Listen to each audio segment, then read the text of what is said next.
ఒక మనిషికి తన జీవిత కాలంలో 32 పళ్ళు ఉంటాయి, కానీ వీటిలో 4 మాత్రం కాస్త లేటుగా వస్తాయి.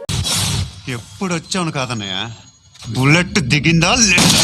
మరి అంతే, బుల్లెట్ దిగినంత నొప్పే ఉంటది జ్ఞానదంతం వచ్చేటప్పుడు. జ్ఞానదంతం అనేది 18 నుంచి 25 లోపు వస్తుంది. సో తప్పకుండా మీరు మీ డెంటిస్ట్ దగ్గరికి వెళ్ళండి. మీ డెంటిస్ట్ దగ్గరికి వెళ్ళినప్పుడు ఇలాంటి ఒక ఎక్స్రే తీస్తారు. ఈ ఎక్స్రేలో మీ జ్ఞానదంతం అనేది 3 రకాలుగా వస్తుంది. ఒకటి ఫుల్లీ ఎరప్టెడ్, అంటే కంప్లీట్ గా మీ దంతంలోకి మీ దవడలోకి వచ్చేస్తుంది. ఒకవేళ దాంట్లో గనక ఎలాంటి పుచ్చులు ఎలాంటి ఇన్ఫెక్షన్స్ లేకుండా ఉంటే మీరు దాన్ని తీయించుకోవాల్సిన అవసరం లేదు. రెండో రకము పార్షియలీ ఎరప్టెడ్, అంటే సగం లోపల ఉంటది సగం బయట ఉంటది, అలాగే పక్క పన్నును కూడా డ్యామేజ్ చేస్తూ ఉంటది. ఇలాంటి సిచ్యువేషన్ లో తప్పకుండా మీరు ఒక సర్జన్ పర్యవేక్షణలో ఈ పన్నుని తీయించుకోవాల్సి వస్తుంది. ఇంకా మూడో రకం అంటారా, లోపల బొజ్జొన్ను ఉంటాయి. ఇవి మాత్రం లోపల ఇన్ఫెక్షన్ క్రియేట్ చేస్తూ అట్లాగే ఒక సిస్ట్ కూడా దారి తీయొచ్చు. సో ఈ పంటిని కూడా ఒక సర్జన్ పర్యవేక్షణ తప్పకుండా తీయించుకోవాల్సిందే. సో మీ ఫ్రెండ్స్ లో ఎవరికైతే జ్ఞానదంతం వచ్చేటట్టుందో వాళ్ళకి ఈ వీడియో షేర్ చేసి వాళ్ళ డెంటిస్ట్ దగ్గరికి వెళ్ళమనండి.